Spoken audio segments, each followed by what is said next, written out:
денешното издание на регионалните вести ќе гледате.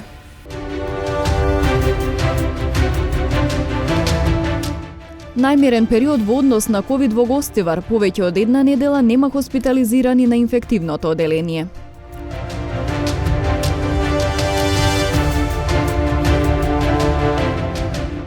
По повод денот на превенција, полицајци на децата од градинката во Врапчиште им презентираа дел од опремата и возилата кои ги користат.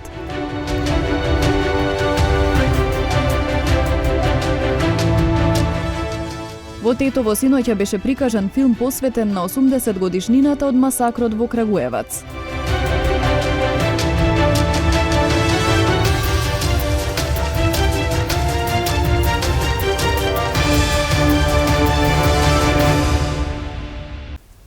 На инфективното оделение во Гостивар нема хоспитализирани пациенти со ковид повеќе од една недела. Состојбата со коронавирусот на гостиварското подрачје е мирна. Сепак лекарите гледаат ризик од повторно разгорување на заразата во престојните празници.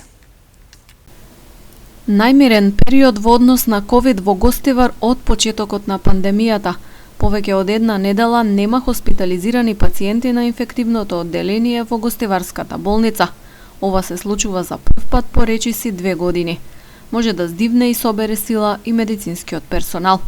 На одделението повремено се јавуваат позитивни лица за амбулантски прегледи, но сите се без компликации и немаат потреба од болничко лекување. Состојбата на инфективното одделение е мирна. Уназад 7 до 10 дена немаме нови пациенти, значи одделението е празно за сега. Амбулантски прегледуваме и со други болести, бидејќи ни испрачаат матичните лекари или од брза помош и со други болести. Вчера имало 2 позитивни случаи, од кои едниот се пријавил тука на одделение, како што ми пренесе колешката, дека е во со лесна клиничка слика и ќе се лечи амбулантски. Она што ги плаши лекарите е предстојниот празничен период, кога голем дел од иселениците доаѓаат во родниот крај, се организираат собири, дружења и прослави. Во сето тоа, лекарите гледаат ризикот повторно разгорување на вирусот. Дали состојбата ќе остане мирна, ќе зависи од совеста и одговорноста на граѓаните. Сега малку имаме страф, значи од 15 декември натака, нашите сограѓани фактички што се во странство ќе дојдат за католички Божич, за Нова година, христијански празници доста има и тука ако има собирање, а ќе има собирање, тука малку имаме страф да не повторно букнет пандемијава. Иначе за сега е мирно. Иако моментално нема хоспитализирани пациенти, инфективно во Гостивар продолжува да функционира како ковид центар, согласно насоките од Министерството за здравство во услови на пандемија. Според последните податоци од Институтот за јавно здравје, во општините Гостивар, Врапчиште и Маврово Ростуше, како активно заразени со корона, се регистрирани само 21 лице. Ќе се прави проект за жичарницата Тетово Попова шапка, а се разгледуваат и опциите за странски инвестиции, најавуваат од владата и раководството на ски центарот. Се разгледуваат опциите за понатамошен развој на Попова шапка преку јавно-приватно партнерство, како и за целосна приватизација, најави министерот за економија Крешник Бектеши. Тој истакна дека има повеќе понуди, како за овој, така и за другите ски центри во државава. Ние веќе имаме неколку понуди во однос на Попова шапка, но не само за Попова шапка, во делот на ски центрите и развивање на ски центрите во нашата држава се разгледуваат сите опции, се разгледуваат нивните бизнис планови, нивните понуди, а сериозна влада, сериозен менаџмент како што е менаџментот на LM Tours не ги чека само да се заокружи тој процес, но паралелно со тоа, значи инвестира со можностите што ги има, се со цел да ја зголеми вредноста на Попова шапка, пошто Попова шапка е на сите граѓани на нашата држава, посебно на граѓаните кои гравитираат во склоп на Полошкиот регион и општината. Има понуда и за јавно-приватно партнерство, има понуда и за целосна приватизација. Директорот на Елем Турс Адем Авзиу пак најави дека ќе се прави идеен проект за жичарницата од Тетово до Попова шапка. Јас можам да ја најавам дека веќе за годишниот план за јавни набавки за 2022 има предвидени средства околу идејниот проект за жичарата Тетово Попова шапка. Вие и сами знаете дека тој е огромен проект, голема инвестиција за која ще треба и поголеми средства, исто така и време за реализација, пошто не може тоа тек така едноставно да биде, е нешто многу сериозна работа и многу чувствителна работа.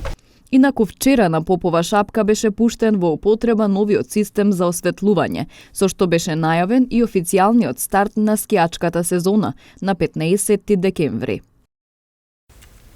Полициски службеници од полициското оделение Галате по повод денот на превенцијата беа во посета на децата од градинката во Врапчиште и им презентираа дел од опремата и возилата што ги користат во работата. Возбудлив и интересен ден за дечињата кои ја посетуваат градинката во Врапчиште. Имаа несекојдневни гости, полициски службеници од полициското оделение Галате, кои дојдоа да им ја представат својата работа, да поразговараат со нив и да им покажат дел од опремата. За децата примамливи беа и полициските возила со сигнални светла и сирени. Некои од нив ги испробаа елеците што ги носи полицијата и сообраќајните знакови. Посетата се организираше по повод денот на превенцијата, а со цел најмалите одблиску на сликовит и забавен начин да се информираат за полициската работа. Ние како полициско оделение Галате заедно со инспекторите одсекот за превенција при СВР Тетово одлучивме денеска, пошто е денот на превенција, да ја посетиме мултиетничкава градинка што се наоѓа во село Врапчиште. Целта наша беше децава да ги запознаеме со опремата што секојдневно ги вршиме, работиме како полиција. Исто така да го скршиме тоа табу што порано ги плашеа децата, ние сме за нивната сигурност тука, некои од децава утре може да ни бидат наши колеги. Освен што ги едуцираа и информираа, полициските службеници на дечињата им донесоа и пригодни подароци. Денешната посета на полицијата во градинката е во рамки на активностите за афирмација и унапредување на отвореноста на полицијата кон граѓаните и зајакнување на меѓусебната доверба. Синоќа во Средното музичко училиште Тодор Скаловски Тетоец во Тетово беше прикажан филмот Србија поголема од стравот, предавање за тишината на професор Павловиќ, посветен на 80 годишнината од масакрот во Крагуевац, извршен во 1941 година за време на Втората светска војна.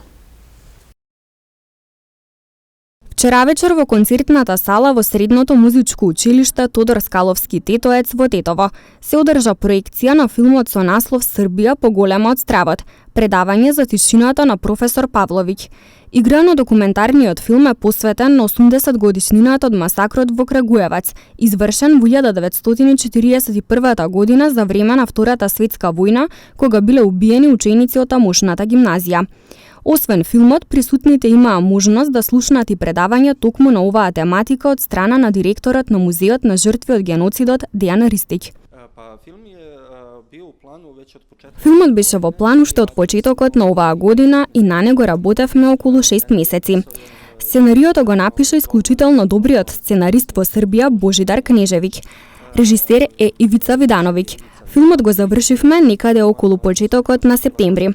Филмот пак премиерно беше прикажан на Радио Телевизија Србија на 21 октомври.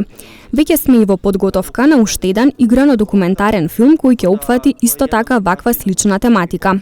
Филмот трае 28 минути и е наменет за целата јавност, но на нас меѓу другото целта ни беше тој формат од 28 минути да може да го користат и наставниците на часовите во средните и основните училишта. Инаку проекцијата на филмот е во организација на Српскиот културно-информативен центар Спона од Скопје, а филмот, освен во Тетово, прикажан е и во Битола, Охрид, Куманово, а во петок премиерно ќе биде прикажан и во Скопје. Користење на лажни сертификати за влез во казино, физички напад, сообраќајни несреќи. Следуваат деталите од полицискиот билтен. Полициски службеници на СВР Тетово вчера вечер околу 21 часот и 30 минути во казино на улица Иво Лола Рибар во Тетово лишиле од слобода 32 и 29 годишник од Гостиварски Добридол и 46 годишник од Тетово поради сомнение за употреба на исправа со невистинита содржина. Двајца од нив немале сертификати за примена вакцина, а еден употребил сертификат од друго лице од Добридол. По целосно документирање на случајот на тројцата ќе им бидат изготвени соодветни поднесоци. Вчера околу 20 часот и 50 минути на улица Иво Лола Рибар во Тетово, полициски службеници со судска наредба привеле 32 годишен тетовец осуден на затворска казна, кој нешто подоцна бил спроведен во казнено-поправната установа Затвор Тетово за издржување на казната. 74 годишник пак од Тетовска Шипковица вчера во 18 часот и 30 минути во СВР Тетово пријавил дека околу 13 часот и 30 минути во селото поради неразчистени имотно-правни односи бил физички нападнат од 43 годишник и 42 годишник, кои при тоа употребиле дрвен и остар предмет. Се преземаат мерки за расчистување и документирање на случајот. Вчера во 23 часот и 30 минути било пријавено дека на кружниот тек од булевар Видое Смилевски Батос, улица Браќа Миладинови во Тетово, патничко моторно возило Мерцедес со тетовски регистарски ознаки управувано од 48 годишник од Тетово, удрило во два велосипеди управувани од 54 и 39 годишник, двајцата од Тетово. Во несреќата возачот се здобил со тешки телесни повреди, а двајцата велосипедисти се здобиле со телесни повреди констатирани во клиничката болница во Тетово. Извршен бил увид од екипа на СВР Тетово. Вчера во 12 часот во СВР Тетово било пријавено дека на автопатот Гостивар Тетово кај Клучка Жеровјане патничко моторно возило Volkswagen Golf со тетовски регистарски ознаки, управувано од 22 годишник од село Доброште, излетало надвор од коловозот. Во несреќата возачот се здобил со тешки телесни повреди констатирани во клиничката болница во Тетово. Извршен бил увид на местото на настанот од увидна екипа на СВР Тетово. Следуваат информациите од спортот. Фудбалските прволигаши го одиграа предпоследното есенско првенствено коло. Највозбудливо беше на стадионот Чаир во Скопје, каде се сретнаа најголемите кандидати за титулата Шкупи и Шкендија. Двете екипи одиграа возбудливо реми 1:1, но немаше да биде незаслужено доколку било која екипа забележеше победа. Шкендија дојде во водство со голот на Гури во 71-та минута, додека конечниот резултат го постави Фреди Алварез во 88-та минута. Со истиот резултат 1:1 заврши надпреварот на градскиот стадион во Тетово помеѓу Ренова и Тиквеш. Домашните дојдоа во водство преку Бурхан Мустафов во 56-та минута, додека за гостите од Кавадарци прецизен беше на Гоба во 72-та минута. На останатите надпревари од 70-тото коло беа постигнати следниве резултати: Брегалница Работнички 1:2, Скопје Струга 1:0, Македонија Ѓорче Петров Академија Пандев 4:1 и Пелистер Борец 1:3. На лидерската позиција на табелата е Шкупи со 39 бодови пред Академија Пандев и Шкендија кои имаат 32, односно 31 поен. Екипата на Ренова е на четвртата позиција со 27 бодови. Вонредно првенствено коло се одигра и во првата женска фудбалска конкуренција. Фудбалерките на Љуботен со 3 бодови се враќаат од гостувањето во Битола, каде забележаа победа од 3:0 над екипата на Топ Гол. Стрелци на головите за тетовската екипа беа Живиш во 11-та минута, Миловановиќ во 15-та и Лисканов во 83-та минута од надпреварот. На останатите надпревари беа постигнати следниве резултати: Борец Ас Юнајтед 2:0, Истатов Деспина 6:1, Атлетико Каменица Саса 0:10 и Речица Скопје 1:4. После некомплетното 10-то коло на табелата во водство е екипата на Скопје со 24 бодови, еден повеќе од второпласираниот Љуботен. Екипата на Шкенде е на 9-тата позиција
Ви благодарам на вниманието со кое не следевте. Пријатно.